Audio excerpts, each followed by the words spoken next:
Hayyee har'ammoo mata duree gorsa gabaabduu haadholii ulfaaf jedhuun deebi'een jira. Akkuma beektanii namni kamuu sa'a dheeraaf mana yookaan daree aarri kasalarraas haa ta'u qoraan adda addaa muka gubataa jirurraa bahu yoo itti aare aarri sun nama ukkaamsee dhibee adda addaa namarratti fiduu danda'a. Haa ta'u malee wanti kana haadholii ulfaa biratti adda godhu tokko jira. Innis maali? Haadha ulfaa dabalatee akka biyya keenyaatti akkuma beektanii haadha ulfaa dabalatee haadholiin wantoota haara qaban kanneen akka cilee jechuun kasala, muka gogaa, qoraan kan jennu fayyadamuun nyaata qopheessuu fi tajaajila biroof kan fayyadaman ta'uun ni beekama. Haati ulfaa tokko yeroo ta'eef haara kanneen keessa yoo turte isheef xiqqaachuun mallattoon kaarboon monoksaayidii affanamuu yookaan faalamuu itti mul'achuu dhiisuu danda'a. Akkuma haadholii kamii mana haarri keessa jiru keessa yoo turte haati tokko hangi haara sanaa xiqqaa yoo ta'e isheef waa tokko itti fakkaachuu dhiisuu danda'a. Mallattoon faalamuu qilleensa haara kana keessa jiru kan kaarboon monoksaayidii jedhamu kan akka mata dhukkubbii mallattoon biraa itti mul'achuu dhiisuu danda'a. Haa ta'u malee daa'ima isheef garuu akkas miti.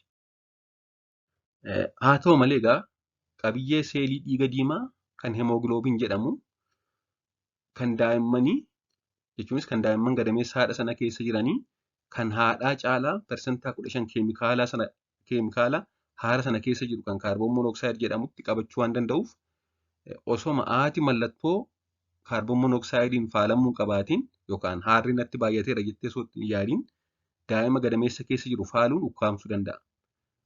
Fakkeenyaaf haati tokko mana keessatti cilee yookaan kasala fayyadamtee waa hojjetaa jirti, buna danfisaa jirti. Isheef haarri mana keessa jiru xiqqoodha. Mallattoo itti hin finne waan ta'eef rakkoo hin qabu. Haa ta'u malee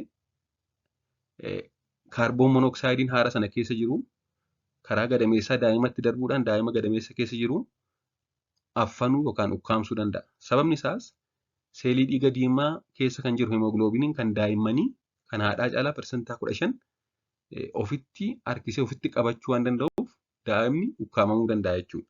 Osoo haati mallattoo tokko hin qabaatiin.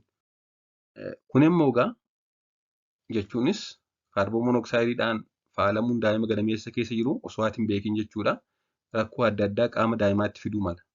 Sammuu daa'imaatti, somba daa'imaatti, guddina qaama daa'imaatti, ulfaatina qaama daa'imaatti miidhaa adda addaa fiduu mala.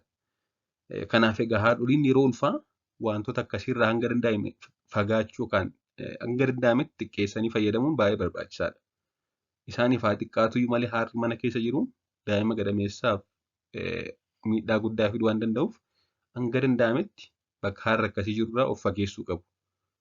Isaaniif osoo hin ta'in daa'ima gadameessa keessa jiruuf jecha. Waan dhaggeeffattaniif hedduu galatoomaa turtii gaarii.